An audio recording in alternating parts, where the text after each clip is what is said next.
Após 2 anos de silêncio, Lula decidiu se manifestar contra a ditadura de 64. Uma manifestação bem meia-boca, né, Lula? Já é um avanço, né? Antes tínhamos um presidente que exaltava a ditadura, que até comemorava esse dia do golpe como uma revolução que estava combatendo o fantasma do comunismo, um inimigo imaginário, certo? Mas essa declaração de Lula aqui foi um pouco, para não dizer muito, decepcionante. Hoje é dia de lembrarmos da importância da democracia, dos direitos humanos e da soberania do povo para escolher nas urnas seu líder e traçar o seu futuro, e de servirmos fortes e unidos em sua defesa contra as ameaças autoritárias que infelizmente ainda insistem em sobreviver. Pois é, ainda ronda um fantasma da ditadura no Brasil hoje, que ameaçou a democracia brasileira. Lula sabe disso, todo mundo sabe disso. O que ele fez para mudar essa realidade? Nada. Não há expurgo, porque o que mais existe dentro do exército, na marinha, na aeronáutica, são golpistas, generais golpistas. Nós brasileiros, a gente paga imposto para engordar general golpista e suas filhas que são casadas, né, mas no papel são solteiras para continuar recebendo um auxílio estatal, um auxílio que vem dos nossos bolsos, né? Não existe fora da democracia caminhos para que o Brasil seja um país mais justo e menos desigual. Não existe um verdadeiro desenvolvimento, inclusive sem que a voz do povo seja ouvida e respeitada.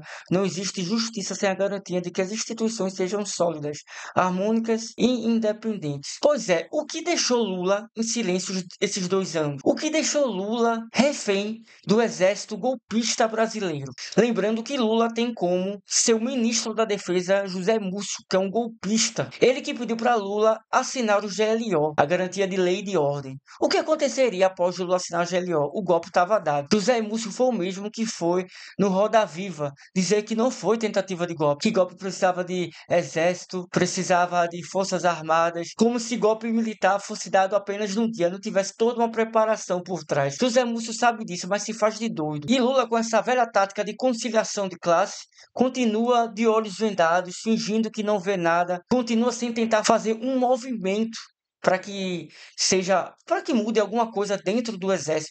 Todo mundo sabe que dentro do exército, os novatos que chegam lá, eles são coagidos a entender que o golpe militar de 64 foi uma revolução, que foi bom para o Brasil, que salvou o Brasil do comunismo. E não há nenhum movimento dentro do governo federal que mude as diretrizes dessa instituição que é golpista. Ou se você não é golpista, se você é do Exército, da Marinha, da Aeronáutica e não é golpista, parabéns, não faz mais do que sua obrigação. As Forças Armadas do Brasil é pago com dinheiro público, são servidores públicos. E o Putin decidiu abrir o jogo de uma coisa que estava todo mundo comentando essa semana. Não sei se vocês viram que os europeus estavam estocando comida por 72 horas, se preparando para uma nova guerra. Estava tendo um caos instaurado nos países europeus, dizendo que Putin vai invadir os outros países europeus após a Ucrânia. E o Putin essa semana falou sobre isso. E vamos ver a declaração dele. Что мы собираемся после Украины нападать на Европу, это полная чушь. Запугивание своего населения исключительно для того, чтобы выбивать из них деньги, из своих людей. Тем более на фоне того, что экономика садится, уровень жизни падает совершенно верно. Это очевидно. Это очевидно просто. Это все признают. Это не пропаганда какая-то, это то, что происходит в реальной действительности. Им нужно оправдаться. Так вот они и pugают свое население, возможно, российское, а сами распространяют свой диктат. Fica claro que isso é apenas uma fake news desses europeus safados, né? Todo mundo sabe, os europeus eles querem apenas uma justificativa para gastar rios de dinheiro, quase 1 trilhão, 800 bilhões a Europa deve investir em armamento e armas balísticas. Sabe por quê? Porque levaram um pontapé dos Estados Unidos, levaram um tiro por trás. E agora viram que estão de peito aberto caso aconteça uma nova guerra e decidiram agora investir em exército, forças armadas e em armas nucleares. Para quem mora na Europa sabe, que eu já morei na Europa por 5 anos, e a gente sabe que além da qualidade de vida estar caindo ano após ano, o custo de vida também está aumentando. O que isso significa? O preço das comidas, de moradia, de viver bem na Europa, esse bem-estar social da Europa está cada vez ruindo. Isso deve à precarização do trabalho, o fim da União Soviética em 91 também, né?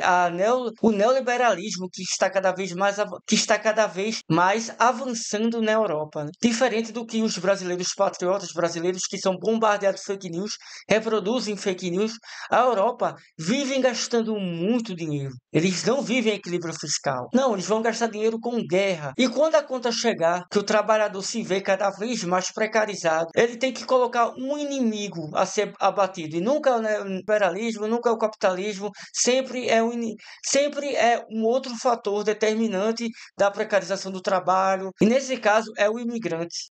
E a líder da extrema-direita Le Pen está inelegível. Ela não poderá mais se candidatar às eleições de 2027 que acontecem na França. Le Pen tem um nome muito forte na corrida eleitoral da França. Estava nas cabeças para ganhar, né? Porque a gente está vendo esse movimento de extrema-direita crescendo na Europa inteira. E Le Pen era um dos grandes nomes desse movimento. Mas por que ela está inelegível? Porque ela cometeu rachadinha, exatamente. Ela fez uma rachadinha dentro do parlamento francês, pegou 4 milhões de euros, podemos dizer assim. Ela pegou esse dinheiro que deveria ser destinado a outra coisa e colocou na campanha dela. Isso é crime eleitoral na França. Sendo assim, ela pegou 5 anos de inabilitação para direitos de sufrágio, ou seja, não pode concorrer às eleições e pode pegar 4 anos de prisão, sendo 2 anos em domiciliar com a tornozeleira. Ela nega, lógico, diz que está sendo alvo de perseguição política, que a intenção do judiciário é impedi-la de concorrer às eleições, como qualquer extrema-direita no mundo todo, como a gente tem o grande exemplo de Jair Bolsonaro aqui no Brasil. E as coincidências não param por aí. Le Pen está dizendo que está sofrendo a perseguição do judiciário, a tirania do judiciário francês. E já convocou uma manifestação em Paris para combater o judiciário tirano que está querendo deixar ela inelegível apenas porque cometeu crime eleitoral, né? Mas é engraçado, essas pessoas que dizem, essas pessoas da extrema-direita, esses líderes da extrema-direita vivem dizendo que é a favor da família, contra a corrupção, que o problema são os imigrantes. E no final de tudo, a máscara cai, se mostram os grandes criminosos. E esse movimento de dizer que é perseguição política por cometer crime, imagina eu, né? Imagina se eu cometo crime, aí a polícia vai atrás de mim, aí eu falo, não, eu estou sendo perseguido pela polícia. Óbvio, se cometeu crime, né? Tem que ser perseguido pela lei. Mas é isso, esses símbolos da extrema-direita ao redor do mundo têm o mesmo modus operandi, dizer que está sofrendo uma perseguição política enquanto está cometendo crime embaixo do nariz de sua população com dinheiro público.